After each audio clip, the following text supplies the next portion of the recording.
More than 7 years since the original game released, The Witcher 3 is receiving a next-gen update for PS5, Xbox Series S/S, and PC on December 14, bringing overhauled graphics, a new quest line, and enhanced gameplay options to the revered title. The best part is, it's completely free for anyone who previously owned the game. Between CD Projekt Red hosting a 30-minute update overview video, and Games Media having access to a preview build of the game, there's a ton of information on what you can expect to find in the latest update for IGN's 2015 Game of the Year. Here are the biggest changes that you'll find in The Witcher 3 Next Gen update.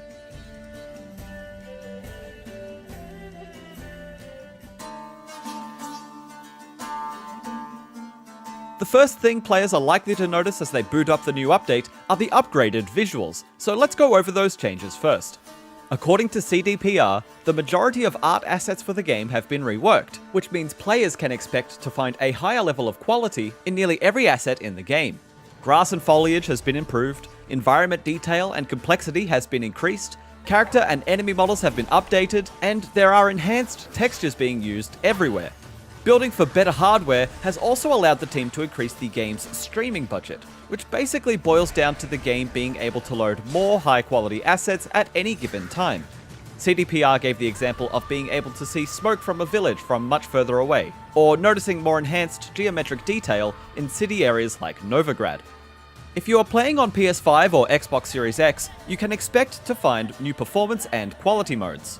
The quality mode on console is much closer to the experience you could have on a PC's ultra settings targeting 4K, and it's where you will find some of the biggest next-gen features, such as ray-traced global illumination, ray-traced ambient occlusion, AMD FSR upscaling, dynamic resolution scaling, and enhanced screen space reflections, all aiming for a 30 frames per second target. The performance mode forgoes most of these advanced features for a higher frame rate cap at 60 frames per second, but you will still be playing the game with enhanced asset quality. So the choice will be up to you as to whether you prefer playing with a smoother gameplay experience or with all of the next-gen bells and whistles. Players on Xbox Series S have different options to choose from, between a 30 frames per second mode and a 60 frames per second mode. We don't know many details yet about what will change between these two modes to allow for the difference in performance, but Series S tends to offer lower resolutions and less features than Series X does in general, which we expect to be the case here too. Players on PC aren't being left out, as they are gaining access to all of the quality mode features we just mentioned, as well as AMD FSR and Nvidia DLSS upscaling for their respective graphics cards. PC players also get access to a suite of Ultra Plus settings that can only be found on PC. These settings aren't a preset so much as they are a group of settings that allow you to tweak parameters such as crowd density, draw distance, and foliage density.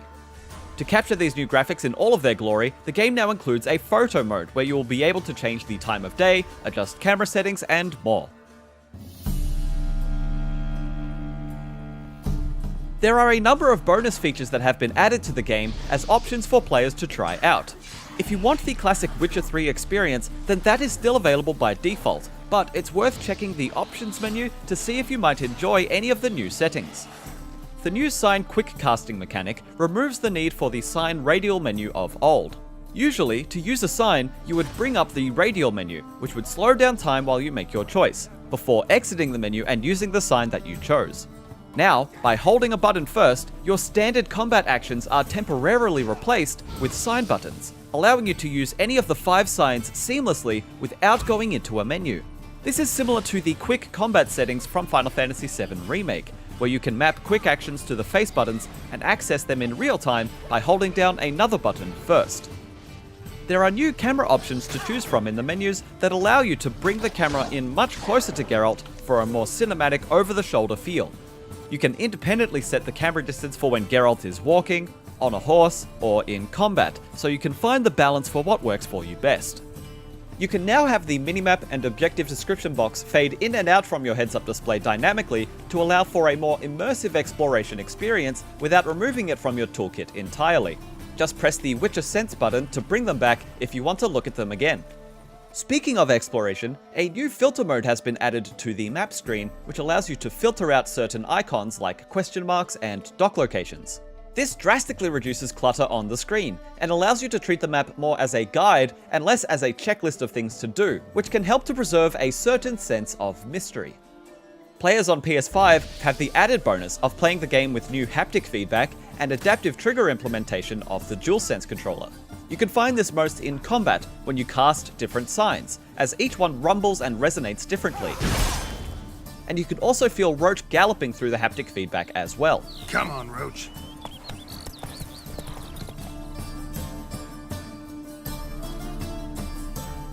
As was announced earlier this year, the next-gen update will include various references to the Netflix series of The Witcher. You can find alternative outfits from the show for Dandelion and the entire Nilfgaardian army in the pause menu. And there is also a brand new quest as part of this update that rewards players with a set of armor from the series too. By signing into your GOG account on your platforms of choice, you will be able to sync your save files across multiple platforms, allowing you to take your saves with you wherever you are playing thanks to cloud saves. You can now increase the size of the subtitles throughout the game, including normal subtitles, NPC chatter, and dialogue option font sizes. You can find this in the display menu in the settings. It may seem like a small thing, but now you can pause the game during cutscenes. In the original release, this was impossible, and for a game as long as The Witcher 3, there was undoubtedly some moment where players needed to pause the game during a pivotal cutscene to go answer the door or get your horse off of the roof of the house. Are you going to use the new camera modes or quick casting sign mechanic, or do you prefer the traditional Witcher 3 experience? Let us know in the comments. For more on The Witcher 3's big update, check out our graphics comparison, or our video on the things that The Witcher 3 doesn't tell you. You can also find our complete Witcher 3 guide, as well as all other things gaming, on IGN.com. What's this postscript? I still have the unicorn? That's private. Very private.